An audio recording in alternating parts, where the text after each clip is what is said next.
तर आपण वेगवेगळ्या हॉटेलला व्हिजिट करतोय सिटी फास्ट न्यूजच्या माध्यमातून। आता आपण अजून एका धनकवडीतल्या म्हणजे सातारा रोडच्या हॉटेलला आलेलो आहे, ज्या ठिकाणी काय प्रॉब्लेम्स आहेत, काय सिच्युएशन आहे बघूया। तिथे सुद्धा गॅसचा काय अडचण आहे का बघूया। त्यांचे ओनर आहेत। सर तुमचं नाव? रोहित बैरट। रोहित सर, आता सध्या तुम्ही पाहतायत की गॅसचा प्रॉब्लेम चालू आहे आणि फक्त घरांसाठी गॅस दिलेला आहे, तर तुम्हाला काय वाटतं की हॉटेल लाईनला किंवा बाकी व्यवसायांना सुद्धा गॅस भेटायला पाहिजे का नाही?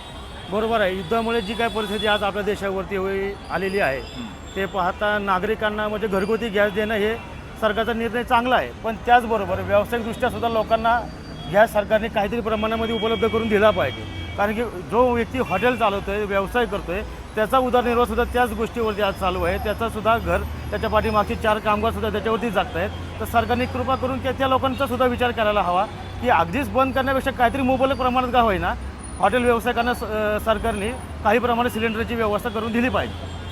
साधारणतः तुमच्याकडे जे कस्टमर येतात किंवा जे काही जेवण्यासाठी येतात ते कुठले कस्टमर्स असतात?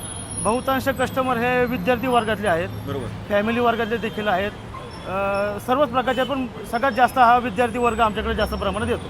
बरोबर। मग विद्यार्थ्यांची सुद्धा अडचण होऊ हो, शकते, गैरसोय होऊ शकते थोडक्यात। आज बघा काल परवापासून लोक येतात, विचारतात बाबा आपलं चालू राहणार आहे का? आता आमच्या कानावर येते इकडचे हॉटेल बंद झाले, तिकडचे हॉटेल बंद झाले, आपलं किती दिवस चालू राहील? आता आम्ही पर्याय म्हणून कोळसा भट्टीचा सुद्धा प्रकार आम्ही त्याच्यामध्ये चालू केला आहे, जेणेकरून बाबा पर्यायी मार्ग आम्ही त्याच्यामध्ये निवडतोय। पण तो त्याचा सुद्धा आज उपलब्धता मार्केटमध्ये कमी होत चालली आहे, कोळसा सुद्धा महाग होत चालला आहे, लाकडांचे प्रमाण देखील, लाकडाची पुरवठा देखील आज कमी होत चालला आहे। पण हे किती दिवस चालणार आणि किती दिवस हॉटेल व्यवसायाचा धंदा बंद ठेवायचा? त्याचा सुद्धा उदरनिर्वाह, त्याचं कुटुंब, त्याचा प्रपंच, त्याच्या पाठीमागचे 10 कामगार, या सर्वांचं बघणं त्याचं आज काम आहे।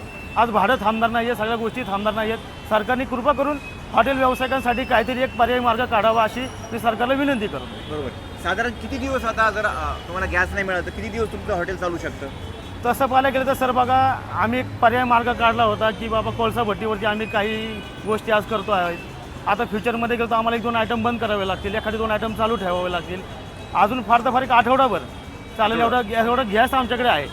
पण आम्ही पर्याय मार्ग काढतो, त्यामुळे आम्ही 1-2 दिवस अजून आमचे वाढवतोय की बाबा चला आपण गॅस थोडा कमी वापरू, कोळसा भट्टीचा वापर करू, वगैरे वगैरे गोष्टी आम्ही वापरून थोडंसं दिवस पुढे ढकलायचं काम करतो, जेणेकरून आम्हाला असं वाटतंय आज किंवा उद्या ही परिस्थिती बदलेल आणि ती सरकारने लवकर बदलावी ही मी सरकारला या ठिकाणी आपल्या माध्यमातून विनंती करतो। बरोबर।